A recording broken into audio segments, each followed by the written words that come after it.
जय श्री राम। प्रिय भक्तजन, अमर का झरोखा में हार्दिक स्वागत है।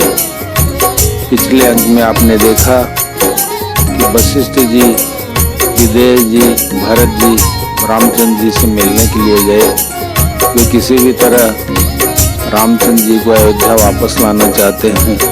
देवताओं ने सरस्वती से विनती की कि भरत की बुद्धि को फेर दीजिए।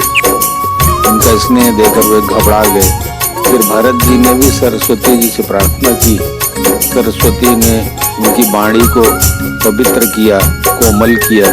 फिर वे राम को मनाने के लिए राम के पास गए और बोले, हे नाथ, मैंने स्वामी और समाज के संकोच को छोड़कर अभिनय भरी जैसी रुचि हुई वैसी वाणी कहकर सर्वथा ढिठाई की है। हे देव, मेरे आर्त भाव आतुरता को जानकर आप क्षमा करेंगे। प्रभु पद पदुम पराग दोहाई, सत्य सुकृत सुख सीम सुहाई। सो करी कहूँ ये अपनी की, रुचि जागत सोवत सपने की। प्रभु, आपके चरण कमलों की रज जो सत्य सुकृत पुण्य और सुख की सुहावनी सीमा अवधि है, उसकी दुहाई करके मैं अपने हृदय को जागते सोते और स्वप्न में भी बनी रहने वाली रुचि इच्छा कहता हूँ। सहज स्नेह स्वामी सेवकाई, स्वार्थ छल फल चारि बिहाई। आज्ञा समन सुसाहिब सेवा, सो प्रसादु जन पावे देवा। वह रुचि है कपट, स्वार्थ और अर्थ, धर्म, काम, मोक्ष रूप चारों फलों को छोड़कर स्वाभाविक प्रेम से स्वामी की सेवा करना और आज्ञा पालन के समान श्रेष्ठ स्वामी की और कोई सेवा नहीं है। हे देव, अब वही आज्ञा रूप प्रसाद सेवक को मिल जाए। अस कही प्रेम विवश भय भारी, पुलक शरीर बिलोचन बारी। प्रभु पद कमल गए अकुलाई, समो स्नेहन सो कई जाई। भरत जी ऐसा कहकर प्रेम के बहुत ही विवश हो गए।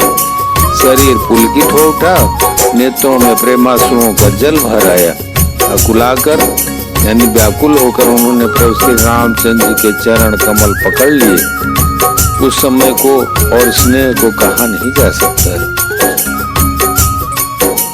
कृपा सिंधु सन्मानी सुबानी, बैठाए समीप गई पानी। भरत विनय सुनी देख सुभाऊ, शिथिल स्नेह सभा रघुराऊ। कृपा सिंधु श्री रामचंद्र जी के सुंदर वाणी से भरत जी का सम्मान करके हाथ पकड़कर उनको अपने पास बिठा लिया। भरत जी की विनती सुनकर और उनका स्वभाव देखकर सारी सभा और श्री रघुनाथ जी स्नेह से शिथिल हो गए। रघुराऊ शिथिल स्नेह साधु समाज, मुनि मिथिला धनी। मन महु सराहत भरत भायप, भगत की महिमा घनी। भरत ही प्रशंसत विबुध बरसत, सुमन मानस मलिन से। तुलसी बिकल सब लोग सुनि सकुचे, निसागम नलिन से। श्री रघुनाथ जी, साधुओं का समाज, मुनि वशिष्ठ जी और मिथिलापत जनक जी स्नेह से शिथिल हो गए। सब मनी मन भरत जी के भाईपन और उनकी भक्ति की अतिशय महिमा को सराहने लगे। देवता मलिन मन से भरत जी की प्रशंसा करते हुए उन पर फूल बरसाने लगे। तुलसीदास जी कहते हैं, सब लोग भरत जी का भाषण सुनकर व्याकुल हो गए और ऐसे सकुचा गए जैसे रात्रि के आगमन से कमल। देखी दुखारी दीन दू समाज नर नारी सब, मघवा महामलिन हुए मारी मंगल चत। दोनों समाजों के सभी नर नारियों को दीन और दुखी देखकर महामलिन मन इंद्र मरे हुए को मारकर अपना मंगल चाहता है। कपट कुचाली सीव सुर राजू पर अकाज प्रियापन काजू। काक समान पाकर पुरीति छली मलिन कतहु न प्रतीति। देवराज इंद्र कपट और कुचाल की सीमा है, उसे पराई हानि और अपना लाभ ही प्रिय है। इंद्र की रीति कौए के समान है, वह छली और मलिन मन है, उसका कहीं किसी पर विश्वास नहीं है। प्रथम कुमत करी कपटु सकेला, सो चाटु सबके सिर मेला। सुर माया सब लोग बिमोहे, राम प्रेम यति सयन बिछोए। पहले तो कुमत यानी बुरा विचार करके कपट को बटोरा, अनेक प्रकार के कपट का साज सजा, फिर वह कपट जनित उचाट सबके सिर पर डाल दिया। फिर देव माया से सब लोगों को विशेष रूप से मोहित कर दिया, किंतु श्री रामचंद्र जी के प्रेम से उनका अत्यंत बिछोड़ नहीं हुआ, अर्थात उनका श्री राम जी के प्रति प्रेम कुछ तो बना ही नहीं रहा। भय उचाट बस मन तिर नाही, छन बन रुचि छन सदन सुहाई। दुविध मनोगति प्रजा दुखारी, सरित सिंधु संगम जनु बारी। भय और उचाट के बस किसी का मन स्थिर नहीं है। क्षण में उनकी वन में रहने की इच्छा होती है और क्षण में उन्हें घर अच्छे लगने लगते हैं। मन की इस प्रकार की दुविधामय स्थिति से प्रजा दुखी हो रही है, मानो नदी और समुद्र के संगम का जल शुद्ध हो रहा हो। जैसे नदी और समुद्र के संगम का जल स्थिर नहीं रहता, कभी इधर आता और कभी उधर जाता है, उसी प्रकार की दशा प्रजा के मन की हो गई। दुचित कतहु परि तो सुन लई, एक एक सन मरमु न कई। लखी हसी का कृपा निधानु, सरिस स्वान मघवान जुबानु। चित्त दो तरफा हो जाने से वे कहीं संतोष नहीं पाते और एक दूसरे से अपना मर्म भी नहीं करते। कृपा निधान श्री रामचंद्र जी देखकर हृदय में हंसकर कहने लगे, कुत्ता, इंद्र और नवयुवक यानी कामी पुरुष एक सरीखे एक ही स्वभाव के।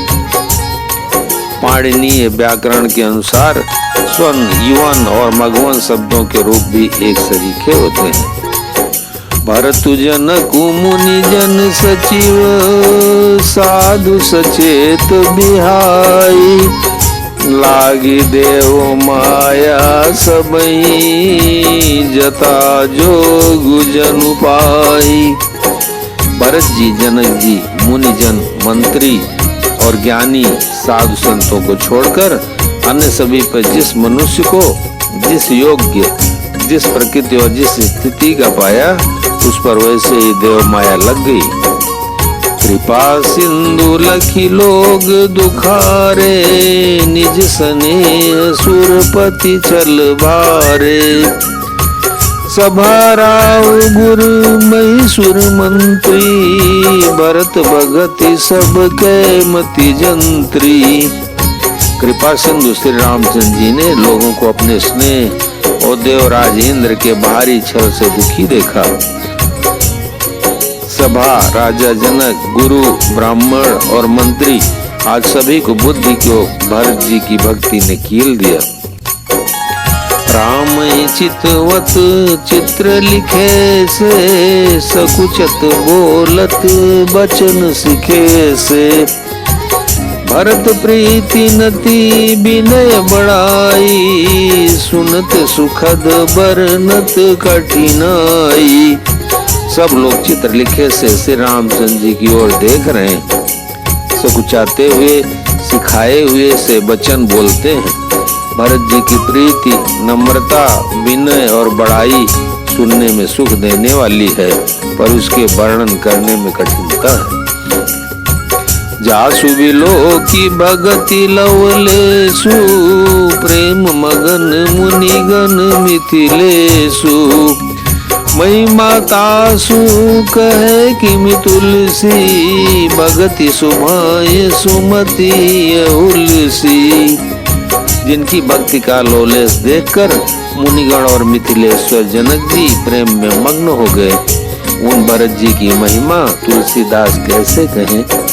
उनकी भक्ति और सुंदर भाव से कब के हृदय में सुबुद्धि हुलस रही है, यानी विकसित हो रही है। आप छोटी महिमा बड़ी जानी, कभी कुल कानी मानी सकुचानी। कही न सकत गुण रुचि अधिकाई, मति गति बाल बचन की नाई। परंतु वह बुद्धि अपने को छोटी और भरत जी की महिमा को बड़ी जानकर कवि परंपरा की मर्यादा को मानकर सकुचा गई।